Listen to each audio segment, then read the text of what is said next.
Good evening from Vietnam, Leslie. Thanks a lot for spending your morning joining our Inside Sharing show and share your stories with our global audience. Now, on behalf of the listeners, I want to say thank you. Thank you. I really appreciate being invited here and I look forward to our conversation. And Leslie, earlier you said that you've been to my country 20 years ago, and Vietnam now has changed a lot since the last time you came. So I hope that one day we will be able to see you in person in Vietnam again, and I'll be so happy to introduce you to our beautiful country this time. Okay? Oh, thank you. And I hope the same for you if you ever end up in the New York area. I would love to take you around and show you some of the the spots that not everyone sees when they come to visit New York. We definitely will come to New York in April of next year. So that's on our list already. So we just came back from the stay in February trip. We'll come back on August, but not in New York. So next year is in New York. Okay, and I definitely invite you for a cup of coffee there also. Oh, great. I look forward to that. Thank you. And Leslie, since you've been in my country already, you know our culture a little bit, right? It's a great honor if we can have you to do a little introduction about who you are and the works that you do. Could you do that for us? Sure. Thank you. So, as you know, my name is Leslie Nydick. I live in New York City. I've lived in the metropolitan New York area all my life. I love the city. I'm also one of those people. I also love the beach, any beach. I'm a photographer. I love to travel. As you mentioned, I was in Vietnam. That was about 20 years ago. And like I was saying to you before, I just want to say the thing that still resonates with me is how I felt while I was there. I don't necessarily remember each day and what we saw. I remember the people, the welcoming, feeling like we belonged. And as I mentioned to you before we started, I was invited into people's homes, like for tea and for meals. I met a lot of artists, and they showed me their private studios and how they made their work. It was just that was the most precious part of the trip, and that's why I love traveling. It's you love the sights, but it's the people that you really remember and that feeling of warmth and welcoming. So that really changed me. So now, what I do, my work is I help teams and individuals essentially get unstuck from conflict. I do customized training, I do one on one coaching. I'm a part time faculty at New York University, and I share my tips and strategies like via my blog, The Strats, my YouTube channel, Twitter, and also on LinkedIn, which is where I think we found each other. Later this year, I'm actually going to start doing some more online courses. Something I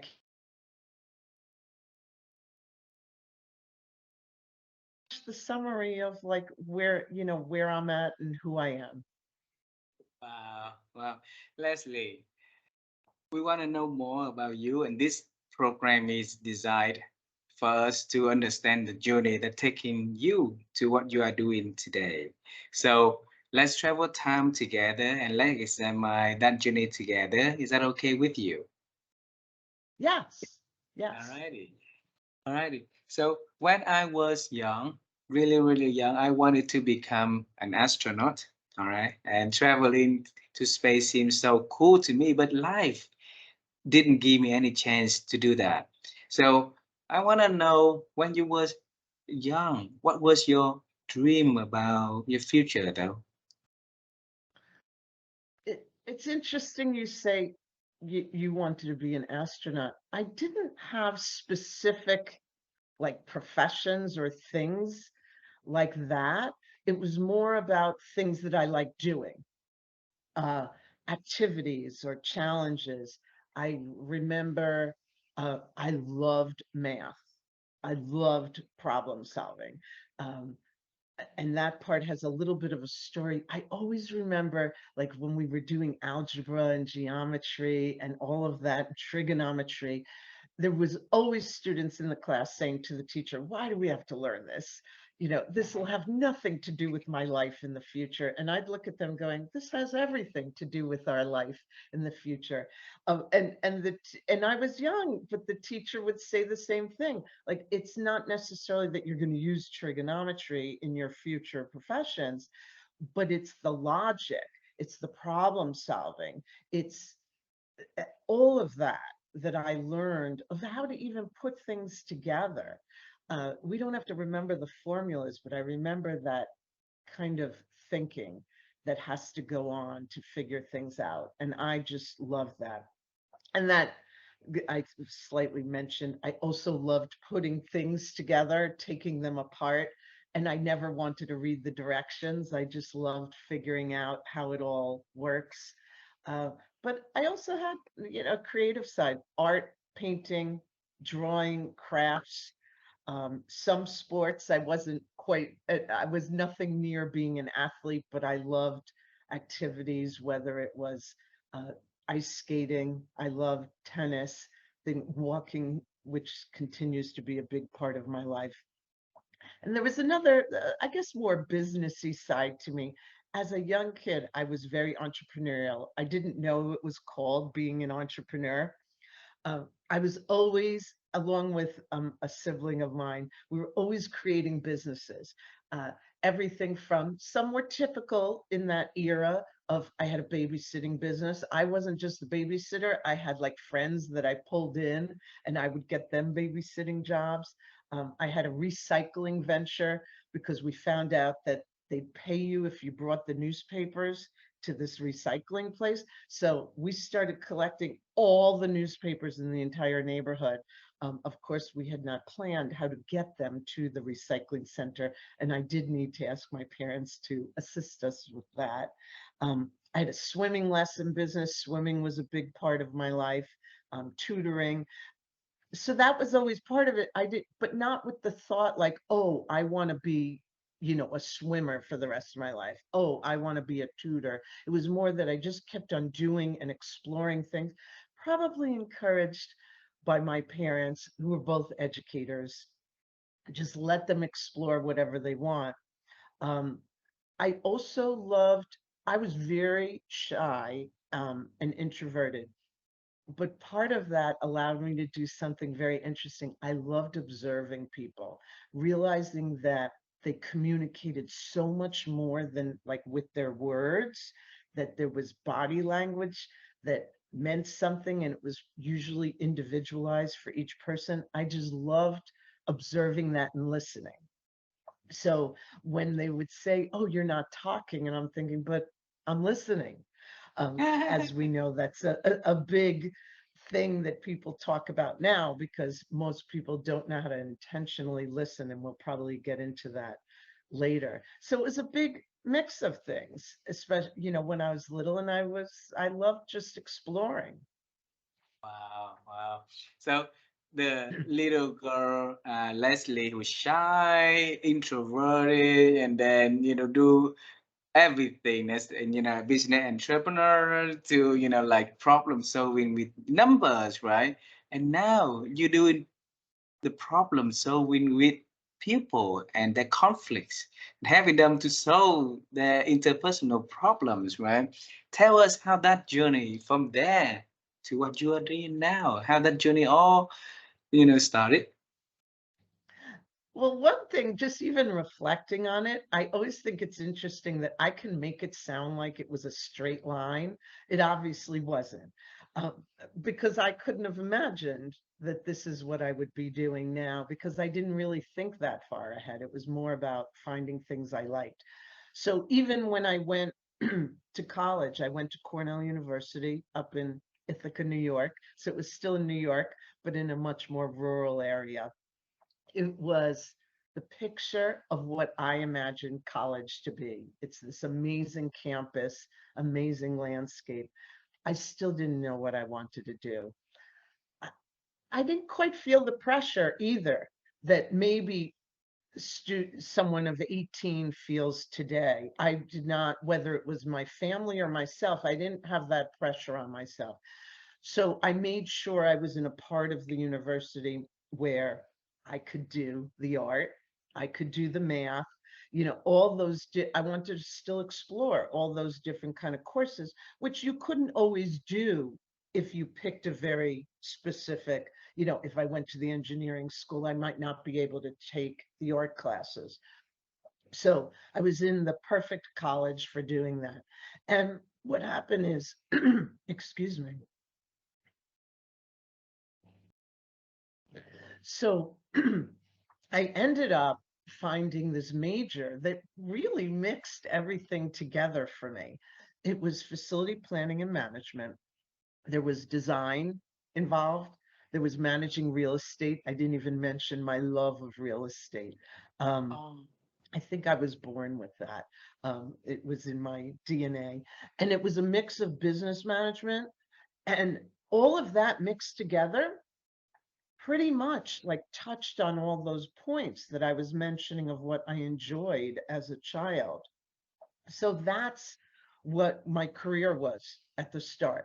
I was managing real estate for organizations, design, construction, um, a lot of problem solving. And I worked for a wide variety of organizations, which I also enjoyed, that I wasn't just in one industry. I worked for a university when I first got out of college. I worked on Wall Street. I worked for the city of New York, developing homeless housing and doing tremendous construction. I've worked for a publishing firm. I worked for a startup. And I even worked for Radio City Music Hall. I don't know if you're familiar with that amazing entertainment venue. And there I did a lot more restoration kind of construction. So um, within all those organizations, the common factor was that my position put me in the middle of conflict every day. And yet I didn't necessarily feel the pressure. I just saw it as a problem. And that is what got me thinking like, wow, our mindset can really impact how we see things that some people see as very negative and maybe I see as an opportunity. um, And that's why when I got into the point of the one piece of me that wasn't quite being satisfied was the entrepreneurial side. So when I decided I needed to make that leap, that what I wanted to do my work outside the organizations for organizations versus being in them. So that is where I got to feed my entrepreneurial spirit. So at one point I made that pivot and I did some other things to really, create credibility as a conflict resolver. I did, I worked for the stock exchanges and I've done a lot of arbitration for customer cases as well as employment cases. I was got some connections with some judges in courts and I got appointed to help high conflict families and be a neutral. Um, I started teaching, which all happened by accident, but it comes back to where I loved my little tutoring business that I had as a young person. And that was all because I took a course at NYU where it was a real practical course. We got to mediate and arbitrate cases in court. And when I finished the course, I stayed in touch with the instructors. And every time they needed to be away from the class, they would ask, well, would you like to volunteer and fill in? I'm like, sure, why not? And eventually, in a short period of time, one of them had to leave the area and move. So she asked, would you be interested in taking over? Sure, why not? And it became this thing where, and then the co-instructor, he ended up moving and he's like, I teach 4 courses. Would you like to take them over? Sure, why not? So I kept on falling into these things where I'm like, oh, I like teaching.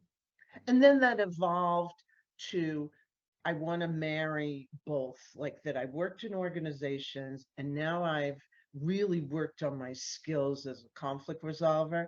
how can I help people every day manage the conflict that they're encountering in the workplace? And that's how it's evolved into where I am today, where I've really brought that both together, where I help people manage conflict and use the tools they already have with their communication and work with reframing and mindset so that they see conflict as an opportunity like I do, but usually they look at me at first going, an opportunity. Most people want to run from conflict and I help to push them into it. Wow, Leslie, you've been working in the field that every job that you put that you did earlier always put you onto the seat that you have to deal with conflicts, right? And like you say, everybody hates it, but then you see opportunities in that is because of the mindset. So can since when you really realize that, Leslie?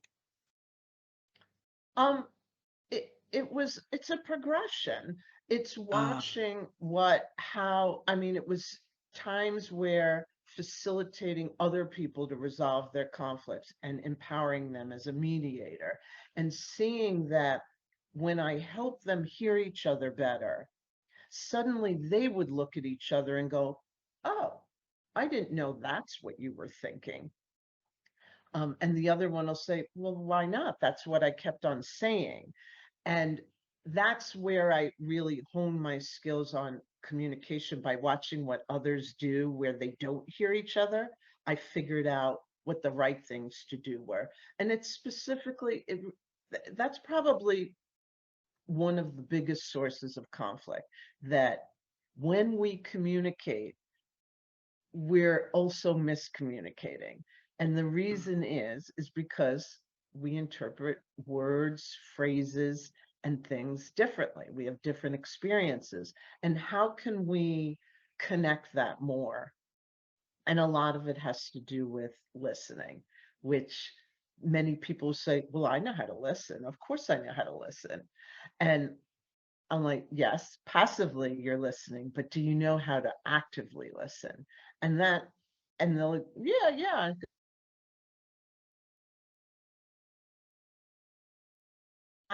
That started to help me see where it appears as if I've made a direct path in my journey, but it was not. You know, when you're in it, you don't even realize you're making some left turns, you're making some twists. Reflecting on it, you can make it sound like, oh yeah, I knew exactly what I was going to do and it all makes sense. But it was the communication that really just, it's fascinating to me to see when there's a disconnect and then finding that path to connection. Um, Hearing people say, we have a conflict, there is no resolution. But if you want to try working with us, go ahead. That's not the exact words, but that attitude is a lot of times what happened when people walked in with me. I'm like, okay, yeah, I agree with you. There probably is no solution, but we're here together. Let's give it a try. And then, as someone who doesn't know the details of their story, being able to see what I call kind of the magic, but it's really not magic, to say to someone, oh, what I hear you saying is, and I'll explain it, they might correct a few items. And then you see the look in the face of the other person like, wow, I had no idea that that's what they were thinking or saying. And to bridge the gap between the disconnect, because it's happening all the time. And then you add on the layers of issues we have in organizations, whether it's most um, companies are global. So now we have cultural differences. We have cultural differences even within the United States, whether you're from the East Coast or the West Coast or the South, the Midwest, the North. We all communicate a little bit differently and we see things a little bit differently.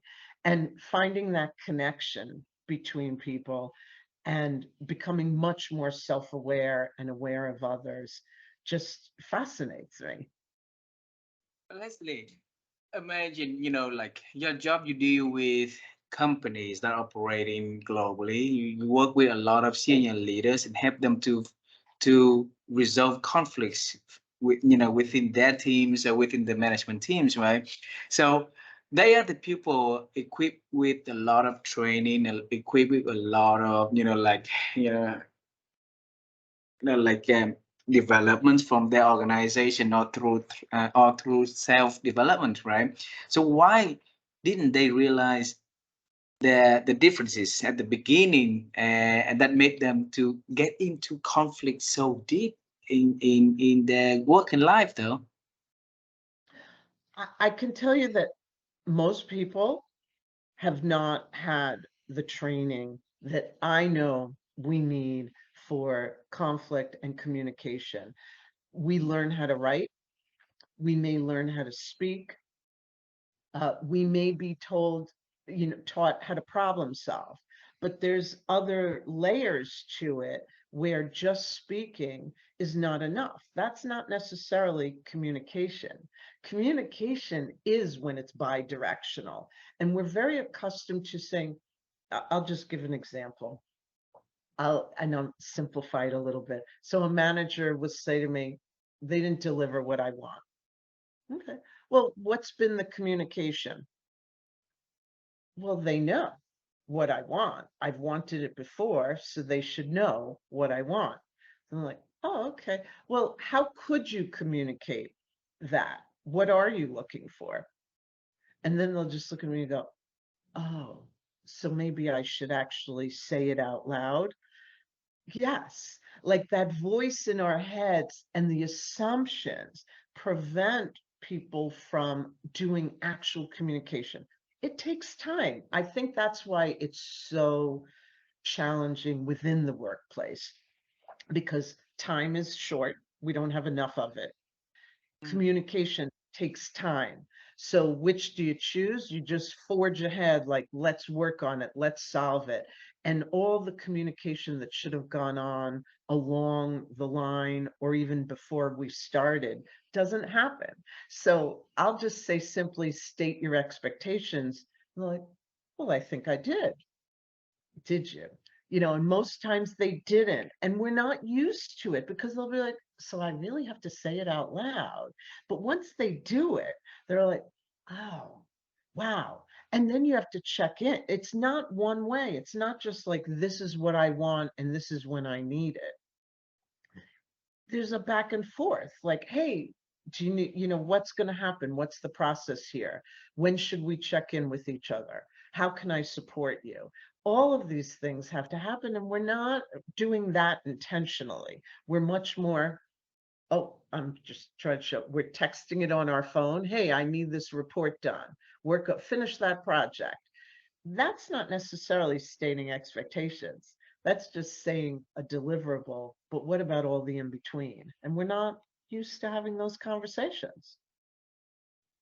So Leslie, what you're saying is that most of our conflicts comes from, the way we communicate to one another. So if we can communicate more, effectively, then conflicts will reduce drastically. Am I understanding correctly?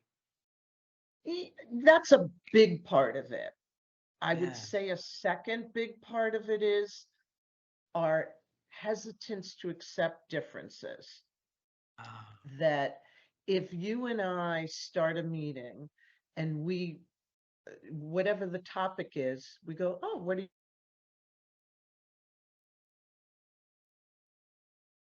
our initial reaction is like, that's too uncomfortable. So we have to find a way to agree. Like everyone wants to get to agreement very quickly. And that's one piece where people rush to agreement and they're really not in agreement because there's this avoidance of differences. And I think we have to look back to like, even just in our personal lives, we'll say to someone, well, that your friend is very different than you. That's fun. It's interesting. Okay. So why isn't that fun and interesting in a meeting to hear a different opinion, to hear a different idea, to hear a different perspective, to hear how, say, I suggest an idea and to ask you, hey, please describe my idea, and find out, oh, wow, I didn't even think about it like that. But to be excited to hear the different angle versus feeling like we need to get to an agreement and quick and fast. And I think some of that in workplaces is that so many are based on blame, that it's all about like, hey, who did that wrong? Whose idea was that? And that failure isn't welcomed. Mistakes are like seen as a problem and Mm. something you want to get rid of and punish someone for, almost, versus, well, how else? We all talk about it like, hey, we didn't get to successful points without those failures. That's when we learned. Those were the growth opportunities. So that's what I get back to with the reframing and the mindset, that like failure, to me, that's not a bad word. Someone else hears it as a very negative word.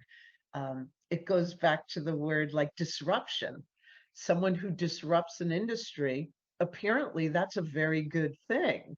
Uh-huh. Particularly in English. I don't know if it necessarily translates to all languages. Well, when I was younger, if you were told you were disruptive, that wasn't necessarily a good thing. You didn't want that on your report card that went home to your parents. So it is how you frame it. And that's the other, like, of the other important component, how we frame things and how we reframe them so we can hear them better. So how can we help the pupil to get, better understanding one another and their differences? Leslie. Uh, the the one skill I think we all have to work on, myself included, active listening. I Active think list. that that's one of the most difficult things to do, and most people think they're doing it well. And it's everything from, we all know, they know the rule. Yep, turn off your electronic, or turn, put away your electronic devices. Um, and I always say, did you turn them away so you can't see them? Because every time a phone lights up with a notification, that glance over to it, that's a distraction. And during those few seconds, if you were talking, I missed half your sentence. So I might be on a totally different assumption of what you're talking about because I missed some of what you said. So, and then when I listen to you, I have to put everything else out of my mind. And that includes, the first thing most of us are trying to do is we're planning what our response is going to be when you're done talking. Well, if I'm planning my response, that also means I'm not listening to everything you're saying now. And a lot of times we're thinking about maybe a conversation we had with someone else earlier in the day. We may be thinking about, like, oh, what am I going to have for dinner? And all those split seconds or multiple seconds that we're not listening, we missed a lot. So we Hmm. have to just be present and not have that pressure of like, hey, what am I going to do when she stops talking? Well, you can pause and think about what you want to ask next, but don't plan what you're going to ask next while I'm talking or while you're talking. Hmm. Leslie, I like to observe children playing. I spend a lot of time with my three children, and when they were young, they spend a lot of good time with their, like young friends, and they talk a lot and they listen, and they're really good at that. But eventually, when they get older and similar like us, they're not good at listening anymore. So I want to know what happened to us on the way to grow up, and that we lost that beautiful skill, though.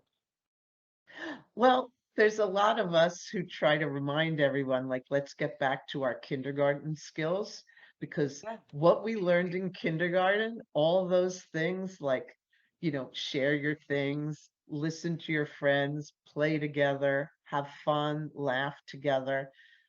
We forgot what comes naturally to us, that we were given all this time to do these things of just enjoying other people. Didn't matter if someone was different. We just all hung out together.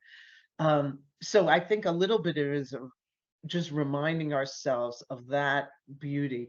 But what happened to us is life, and our worries, our pride, our stress, our anxiety. And that's where mindset comes in. I know that for me, I thought everyone you get brought up in a certain way and you think everyone has that. Now I see the difference where no matter what was happening, I was always shown, like, let's find the positive in it. It doesn't mean that we were ignoring the negative, but we were like digging underneath it and going, oh, there's one positive down there. Uh, and just keep that focus of like, wow, there's always this balance. Like, hey, today maybe more negative happened than positive, but I want to remember the positive and be grateful for that and figure out it makes it easier to manage the negative. So I think that's part of it, that how people proceed with what their mindset is. A growth mindset, it goes back to, if I make a mistake, okay, oh, good. Let's figure out what went wrong. Let's figure out how to change it. What can we change? And other people are like, oh my, I mean, I've heard it from bad bosses in toxic workplaces. Well, I need to first I'll ask them, what do you do with a mistake? First thing, find out who did it, who else knew about it, and take care of that. When that's the first thing, it's no wonder that we've kind of forgotten like those times of play and exploring and discovery. Why is a mistake not an opportunity to discover something new? Leslie, you mentioned about the word growth mindset, right? And this term has been talked a lot, by many people. But you are the person live example with growth mindset. I want to examine, how, in what way did you it build up inside of you, Leslie?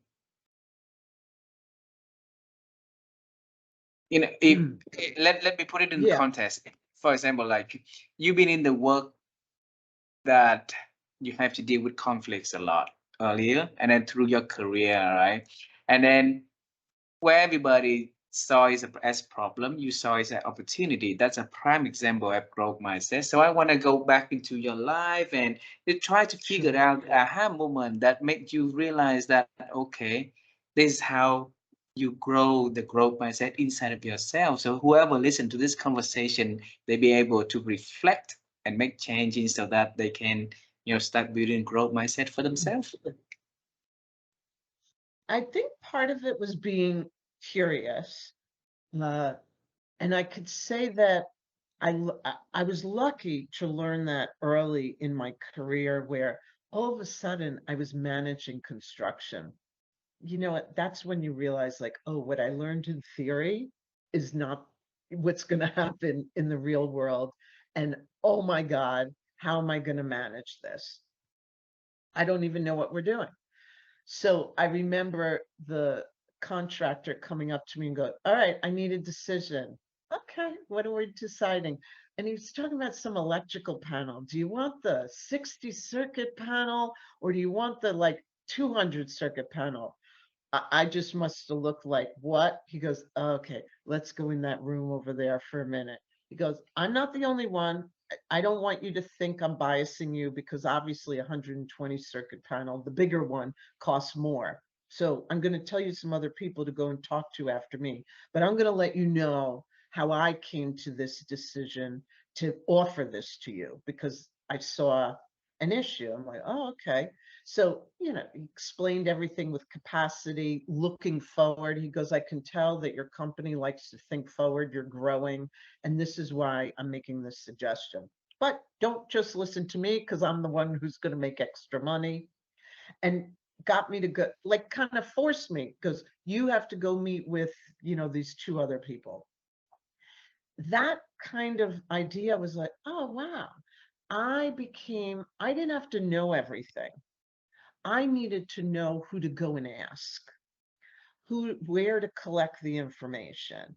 And it was okay for me to just look at the person and go, wow, he's an expert. And I just said, I don't know. So does, and I didn't, he just looked at me as like, well, we know different things. That doesn't make you less worthy than me.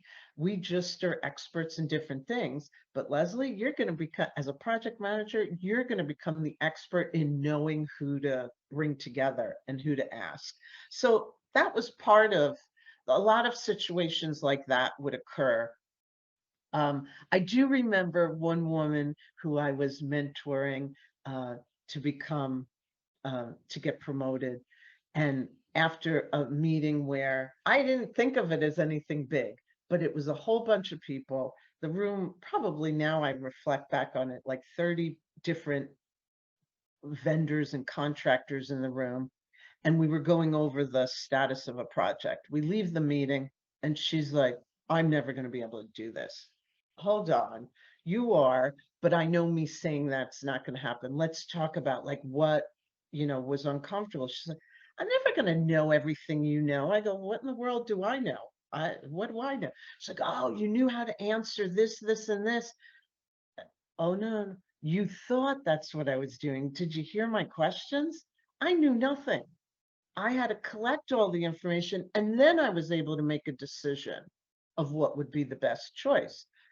And I even said to her, I treat everything like it's my house. Like if someone knocks on my door, my front door, and just tells me, you need this new thing, do you just say yes? No, they're invading my home. This is my house.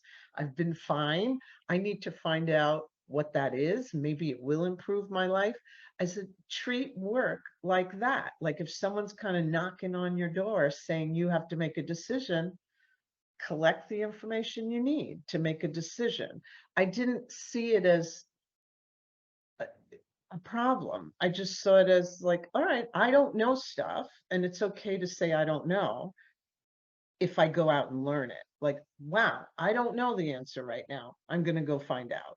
I think that was a big thing that I didn't know that other people weren't doing. And that's when I saw that mindset and pride and even fears that we have, when we're in the workplace and wanting promotions and wanting to advance. This all impacts us and prevents us from doing what we would have wanted to do instinctively, to say, hey, I don't know, but I'd love to find out how, like, where can I explore this?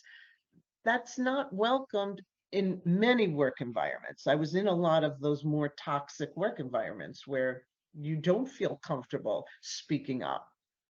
You don't feel included. You don't feel like you belong. And it's not okay to ask questions. That's the exact opposite of what we need. We need to be able to dare to disagree. When we're in a meeting, if I have some question about what's being talked about, I should feel comfortable asking it and not feeling like, wow, everyone's going to look at me like I don't know anything. And it's all of those components that add up to why there's not a lot of communication going on, that people fear for their job or fear for the reputation they might have.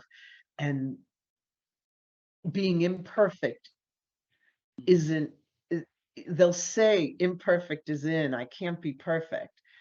But in their mind, they're thinking, no, no, I have to be perfect to get that promotion. And imperfect is actually much better.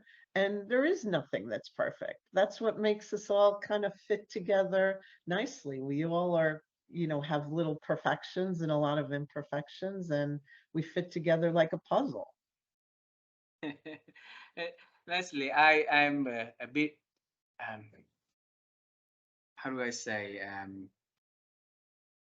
I'm a positive person and I believe in good things. I believe in that people going to work, including leaders. Of course, they want to do good things for people, and somehow, somewhere along the way, they've been mentored, they've been coached, they've been managed, they've been having bad example that make them to become leading their teams differently in different ways, right?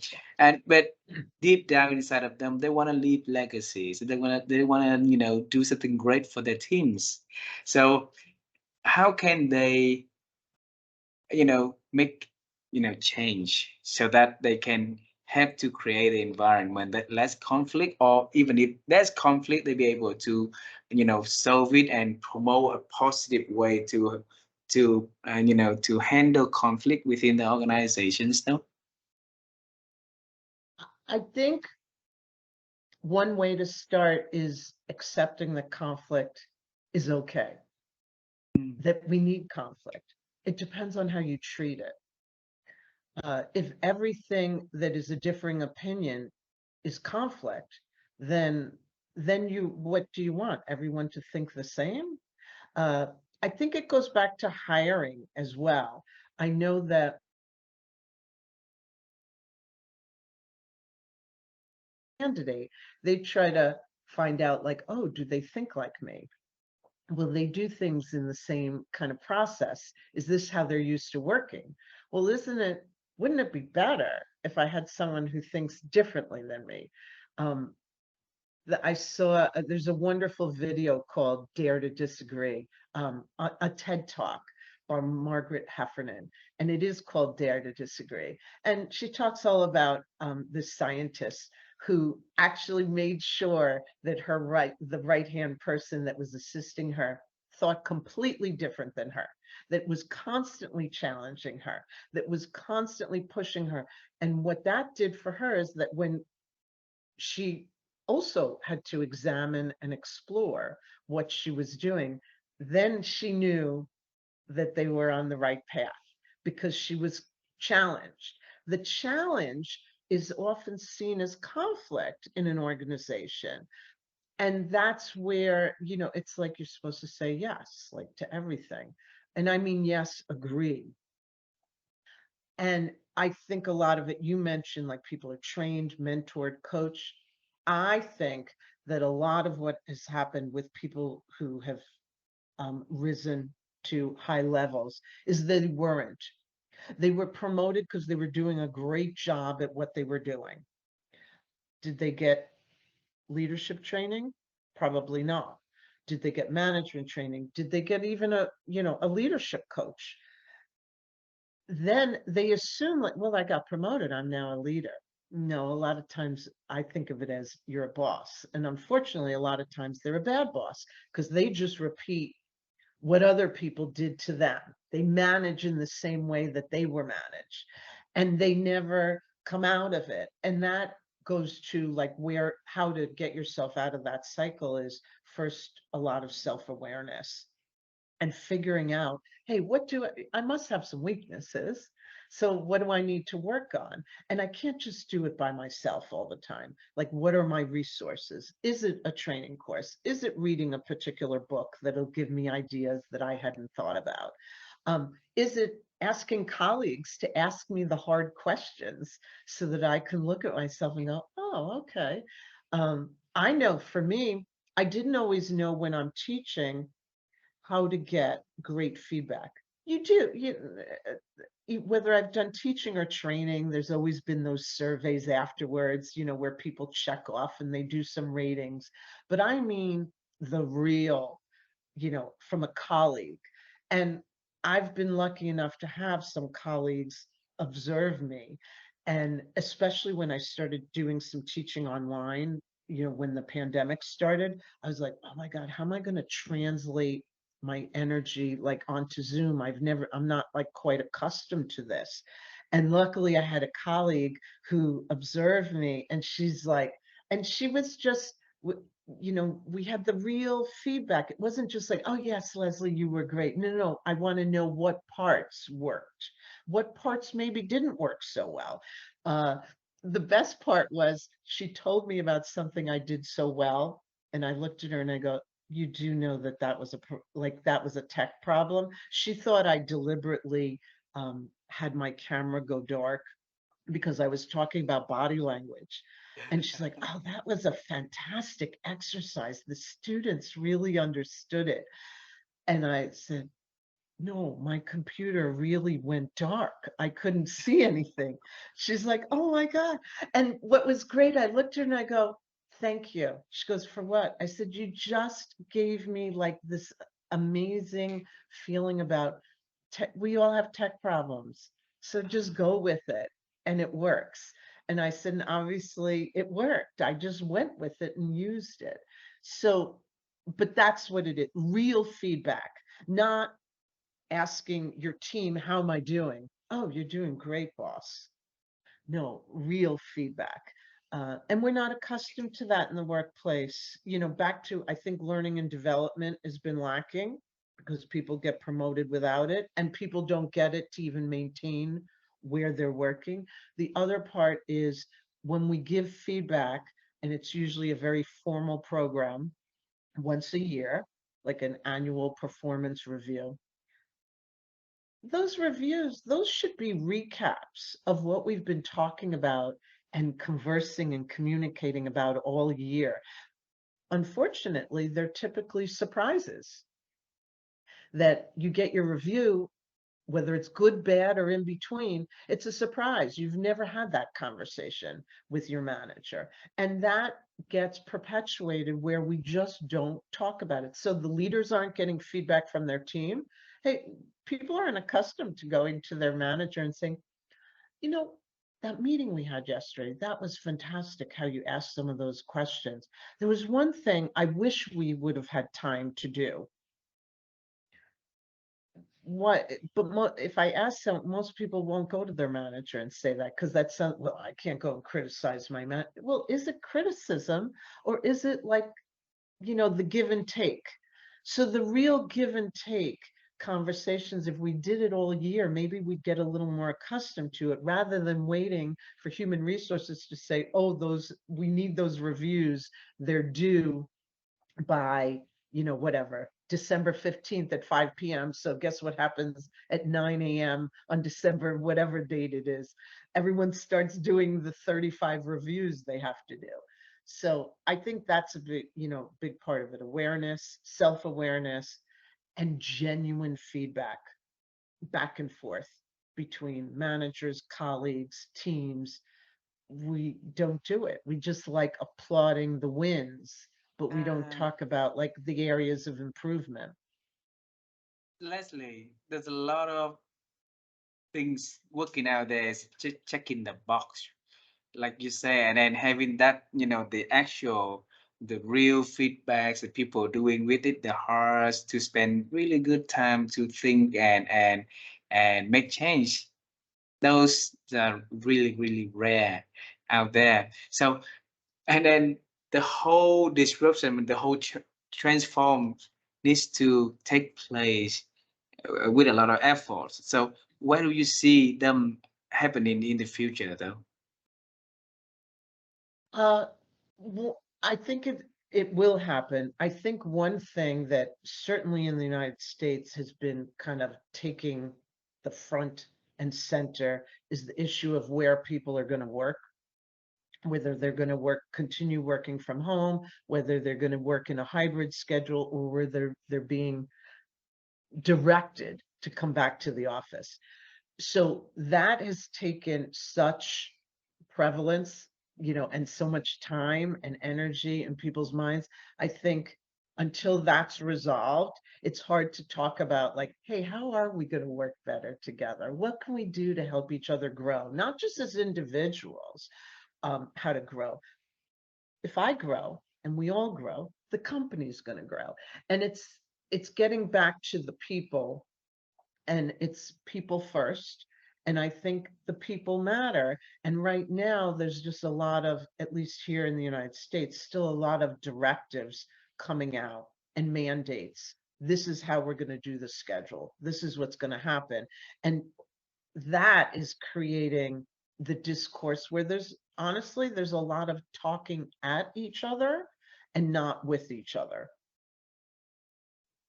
So Wow. until that's resolved, I don't see people talking about, well, let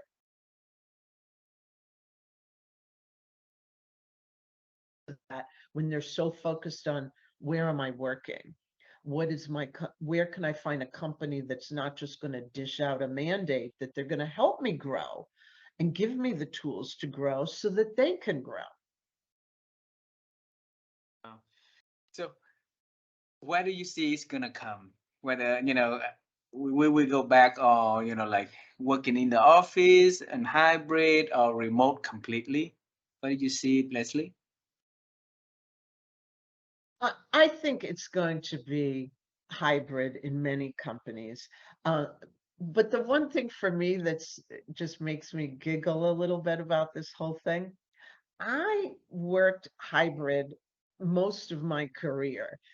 And I didn't know there was a word for it. I was just like, I'm working. Some days I had to be at home. I remember saying to a manager, like, oh, I have that call in the morning. So I'm going to do that at home so that I can be in a private area. And then I'll go to that other meeting or what. Yeah, yeah, yeah. That sounds great. Um, I remember I had most often I had bosses. My managers were rarely with me physically. They were in other locations, sometimes other states. So I was accustomed, to me, it was always remote. I was always working remote from the team I was reporting to. So I think that we need to be flexible, but not to the point where we're all like, well, I want to work at home only. Well, I think you're missing out on a lot of interactions. Yes, you and I, this is amazing because we can't just meet in a coffee shop to talk to each other. The physical distance makes it impossible. Even our time zone differences is a challenge. So for us, this is so much better than not meeting, not talking to each other and just emailing each other. So this is great, but we need to mix all the alternatives. If I just go from I used to be in the office to not being in the office, well, where are all those interactions happening, the casual ones? Because I could tell you that some of my best contacts in my network are people that I met by accident in an office or in a workplace where they were the person that happened to go to that corner coffee shop the same day as me every day. We would have never met each other because our formal jobs didn't intersect. But as it turns out, our projects needed to intersect, and we would have never been able to chat about that because most times it went through formal channels, that informal meetups. So that's where when someone says, I can only work remote, do you want to start to build a network? I don't believe you can only build it online because you see people cheering it on, like when even people who met on LinkedIn and they finally meet in real life, they're like, it's amazing community to meet people on LinkedIn. It is powerful, it's magical, it is fabulous. And then when you meet in real life, like the joy you see in their face that further connects them is amazing. So I think there's a mix, but I think it depends on the function of the job. It can't just be dictating everyone needs to be in the office. Well, when you have those big open offices, I remember not being able to talk on the phone. So I needed part of my day to be at home so that, or some private space that wasn't available to me. So thinking about job function, and this brings me back to my original career where my first couple of years at Cornell, I was studying interior design, not architecture, interior design. And we were all about, we wanted to find out how people needed to function, and then we will build the space that will support those functions. And I think we're back to that. Like, figure out how people function, deliver the space and the mixture that whatever works for their, and it may come down to each job. Like, hey, what is your job function? What needs to happen here? What do you need to do? But we need to mix in the human encounters too, because otherwise, is there really a connection? And I personally, I would miss out on those. I call it the water cooler talks, those fabulous people you meet when you're walking to the elevator or going to fill your water bottle. You can't Yeah. meet them as easily on Zoom. I now have to schedule. I have to know who you are. I don't even know who to call because I don't know who those informal meetups are going to be. So I think flexibility and agility is important for everybody. Thank you very much for sharing that. And I totally believe that too. I agree with you. So, Leslie, I have two last questions for the conversation today. All right. And during the conversation, you mentioned the word thinking numerous times. So changing the thinking and stuff like that. My wife and I, we've been on the quest to help people to improve their ability to think because we believe that every good change happened with the good thinking at the beginning, right? So, with every experts that we got a chance to talk to, we asked this question, and this question I'm asking you. So, Leslie, how have you been growing your thinking over the years? Uh, I would say that the thought that has helped me grow the most is realizing that if I have the mindset and believe something can happen, whether it be specific to a conflict, like this conflict is going to be resolved, even when I don't know the path to get there, the believing it helps me to see and have that vision and perception. The other piece, so the believing I'm going to fix and resolve this even when I have no idea how to do it will get me there. That determination. Second is, I would say, I'm trying to think of what would be the most important because of course I have quite a few. uh I still think that's the most important one, the believe that it will happen. And oh, I think awareness of perspective. And I call it like change your view, where many of us will say, I might say to someone, we need to like look at that objectively. And some will go, well, I am looking at it objectively, which is very difficult to do because we're all subjective people. We bring our experiences. But finding ways to be more objective has helped me see things in broader perspectives and figure out where to focus when I need to focus. And I kind of do it like put myself in the balcony, so to speak. Um, Uh, it's figurative, but physically, like thinking of yourself in the balcony and looking at all the things that are in front of you and seeing that broader perspective and then focusing. Because a lot of times we focus too much where, I'll have someone come and go, I can't work with that person. And they're so focused on that one bad conversation.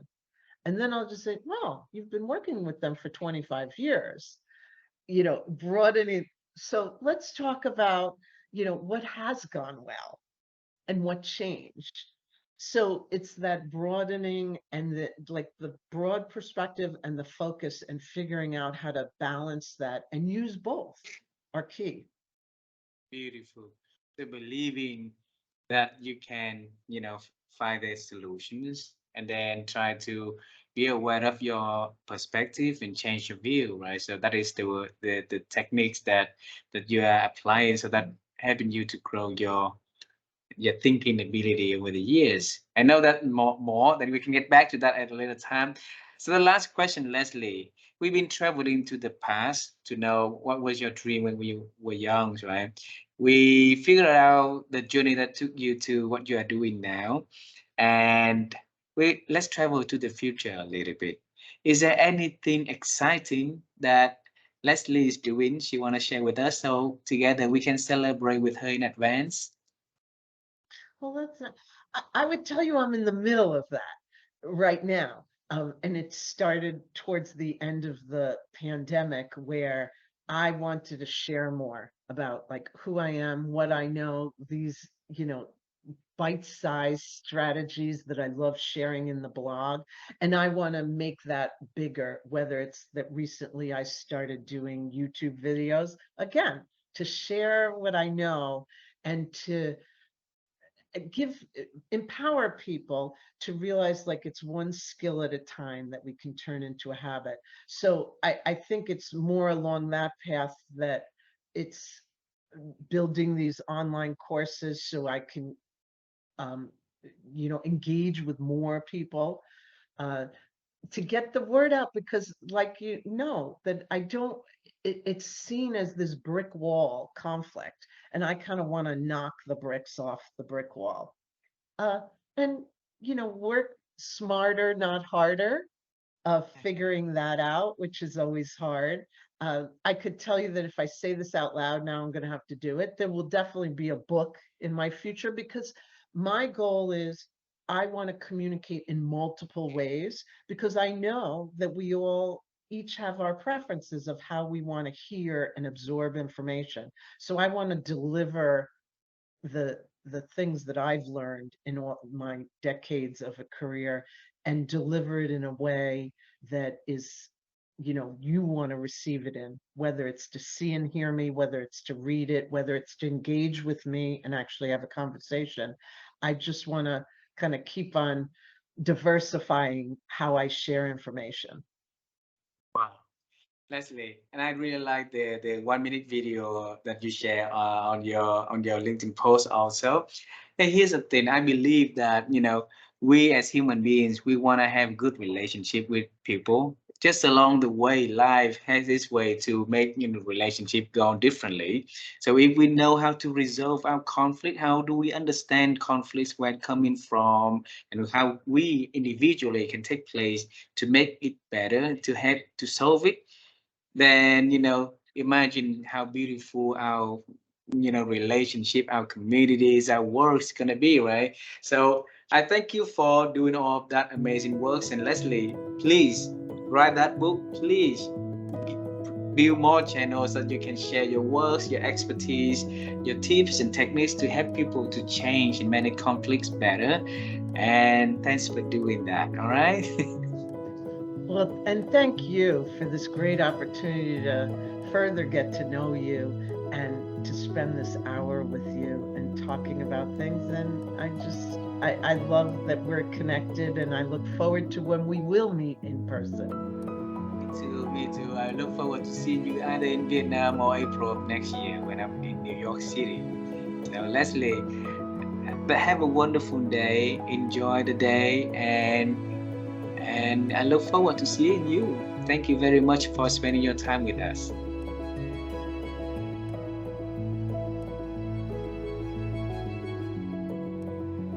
And Leslie, Yes. I could not hear you. Can you You say the can't last hear words me again? now? Yeah, I Oh, could hear you so, about 20 seconds. Yes. oh, thank you so much. I look forward to when we can meet in person. Me too, me too. All right, Leslie. Have a wonderful day. Bye bye for now, all right?